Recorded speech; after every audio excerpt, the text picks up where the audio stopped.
Mesdames et messieurs, annonce spéciale à faire. Alors aujourd'hui, c'est cette annonce spéciale. Peter Tuchman sera l'intervenant d'ouverture de cette conférence, FX Summit 2024, la conférence la plus attendue au monde pour les traders. Peter, es-tu enthousiaste à l'idée de venir à Dubaï et de partager tes connaissances avec nous? Je suis tellement enthousiaste.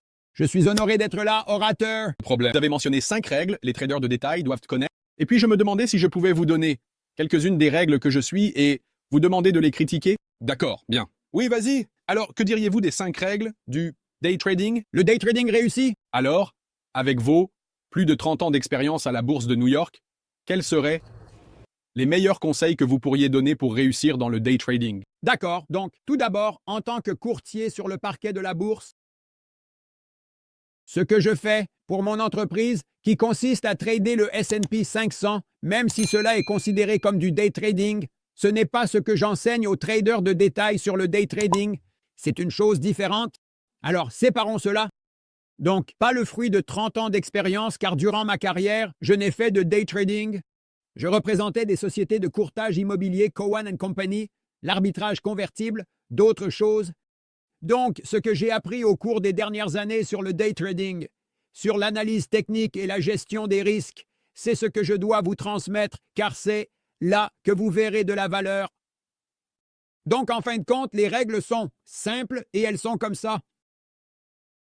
Ayez un plan sur combien d'argent vous souhaitez gagner en une journée. Et lorsque vous atteignez votre objectif, éteignez la machine et rentrez chez vous. La seule chose que vous ne pouvez pas récupérer, c'est le temps. Le temps est la denrée la plus précieuse au monde. Alors, réfléchissez à cela. Si je suis un trader de 100 d'actions, je devrais gagner 100 $ par jour. Si je suis un trader de 1000 actions, je fais 1000 $ par jour. C'est mon objectif. Lorsque j'atteins mon objectif, j'éteins la machine. Rentre chez toi, passe du temps avec les enfants, va à la plage, bois un coca loco, fais ce que tu veux, peu importe. Deuxièmement, ayez un ordre de stop sur chaque trade que vous effectuez et ne changez jamais votre ordre de stop en cours de route. Si j'achète 100 d'actions à 50 $, je place un ordre de stop à 49,50 $. Vous avez un cible d'argent. Lorsque vous l'atteignez, arrêtez chaque ordre que vous entrez. Vous avez un ordre de stop? Que signifie cela? J'achète 100 d'actions à 50. Je place un ordre de stop à 49,50, soit une baisse de 1% de l'action, d'accord? Si l'action atteint 50,50, tout d'abord, si l'action descend à 49,50, je me fais sortir. Je ne change jamais mon ordre de stop. Sorti du trade, j'ai perdu 50 $. À vos souhaits, c'est une belle chose. Si ça atteint 50,50, je prends immédiatement un profit.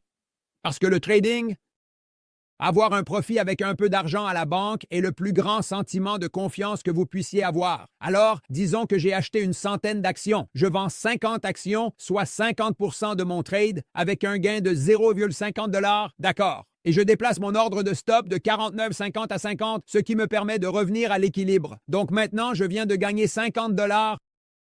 Et maintenant, je ne peux plus perdre d'argent sur ce trade. C'est la meilleure façon d'apprendre et de trader. Sachant que j'ai juste mis quelques dollars de côté et que maintenant, je ne peux plus perdre d'argent sur ce trade. D'accord, quelle sensation incroyable. Et ensuite, si ça atteint 51, je vends 25% de plus de mon trade et je relève mon ordre de stop à 51, donc je sécurise mes gains, un profit de 50 cents ou d'1 $ et à mesure que l'action évolue en ma faveur, je vais utiliser un échelonnement, un ordre de stop suiveur ou un ordre de braquette pour tirer le meilleur parti de mes gains et perdre le moins possible sur mes pertes. C'est la nature de ce métier. Alors, ce que je vais faire, c'est que si je suis en gain et que j'ai atteint ma limite, je vais éteindre ma machine. Si je suis en gain de 1000 $, ou si j'atteins ma limite, éteins la machine et rentre chez moi. Ce que vous ne devez jamais faire, c'est changer une journée gagnante en perdante. Si vous demandez à un trader, avez-vous gagné 1000, vous commencez à parier. À trader irresponsablement et à la fin de la journée, vous êtes en perte de 4000.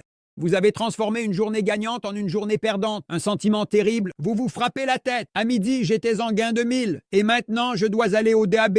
À quel point est-ce bête? Et c'est pire que perdre argent. C'est bien pire que de perdre de l'argent. Donc, c'est transformer un trade gagnant en un trade perdant. Et c'est transformer une journée gagnante en une journée perdante. Donc, en gros, c'est à peu près ça. Et puis, disons que vous entrez dans un trade, vous perdez. Vous êtes stoppé. Vous perdez 50 $. Vous entrez dans un autre trade, êtes stoppé, perdez 50 $. Si vous avez 3 trades perdants, vous éteignez votre machine. Sinon, la psychologie du trading est ce qu'on appelle le trading de revanche. Je dois récupérer ce que j'ai perdu. Vous commencez à trader irresponsable, finissant avec une perte de 150 $, ce qui serait arrivé si vous aviez éteint la machine, mais avec une perte de 3 000 ou 4 000 $. Alors, ne faites jamais de trading de revanche. Vous reviendrez d'une mauvaise journée, vous reviendrez d'une mauvaise semaine, mais vous ne reviendrez jamais de gagner 500 $ puis perdre 8 000 $. Alors, ce sont les 5 secrets du trading. Maintenant, si vous regardez quelqu'un qui est un trader qui n'a pas de succès, il fait exactement le contraire de cela. Il n'utilise jamais d'ordre de stop mental. Si vous utilisez un stop mental, vous êtes fou. Tout d'abord, il n'a pas d'objectif en tête, donc il trade de manière désordonnée, en hausse de 200, en baisse de 500, donc aucune organisation ni stratégie là-dedans. Et il ne sait pas comment transformer des trades gagnants et des journées gagnantes en journées perdantes. Et puis, quand il commence à perdre de l'argent, il reste dans le jeu, il mise tout et il commence à perdre de l'argent de plus en plus. L'analogie que j'utilise est qu'il existe 2 types de joueurs. Ils vont à Vegas. Il y a un gars qui dit qu'il a 1 000 $. Il s'assoit à la table de blackjack. Il a dit, si je gagne 1 000 $, je vais éteindre la machine. Je vais aller chez Ruth's Chris, prendre un steak, emmener ma famille voir un spectacle et je rentre chez moi. L'autre trader n'a pas de plan, n'a pas de stratégie. Il entre, il est en hausse de 1 000, il pense. Génial, j'ai 2 000, il commence à parier. À la fin de la nuit, il est en baisse de 8 000 $. Il est allé au distributeur automatique 5 fois. Il n'a pas assez d'argent pour payer son loyer. Et c'est une situation perdante. Il y a donc des règles strictes. Je suis heureux de les partager avec vous des millions de fois, car ce sont des règles strictes. Ce sont comme les 10 commandements. Vous ne pouvez pas suivre certaines de vos règles et certaines des miennes, car vous allez perdre. J'entends des gens dire « Comment ça va ?» Eh bien, j'ai un taux de réussite de 80%. Vraiment? Donc, vous êtes rentable? Eh bien, non, pas vraiment. Alors, j'ai dit « Comment est-ce possible ?» J'ai eu 4 gains, j'ai gagné 100 $ chacun. J'ai perdu, et j'ai perdu 8 000 $. Eh bien, ce n'est pas une stratégie de trading durable, n'est-ce pas? Parier de cette manière ou trader de cette manière. Donc, vous devez suivre les règles, apprendre le jeu, n'est-ce pas? La discipline stricte et la constance sont vraiment les clés du succès pour être un trader de détail prospère. Votre énergie est incroyable, votre charisme est contagieux, et nous avons hâte de vous voir à Dubaï. Tout le monde, assurez-vous de prendre vos billets pour venir me voir. Peter et moi à Dubaï, et j'espère que David pourra également se joindre à nous. Hâte. Nous aurons un atelier, vérifié, atelier, sur plusieurs jours, et nous inclurons tous ces liens dans la description ci-dessous. Si vous êtes intéressé à apprendre le day trading auprès de quelqu'un de crédible, nous allons inclure ces liens, et assurez-vous de nous suivre sur les réseaux sociaux. Prenez-le facilement, bon trading? Ouais. En avant, amis. Merci beaucoup, Peter. J'apprécie plus que vous ne le savez, c'est comme fabrique de Willy Wonka pour moi.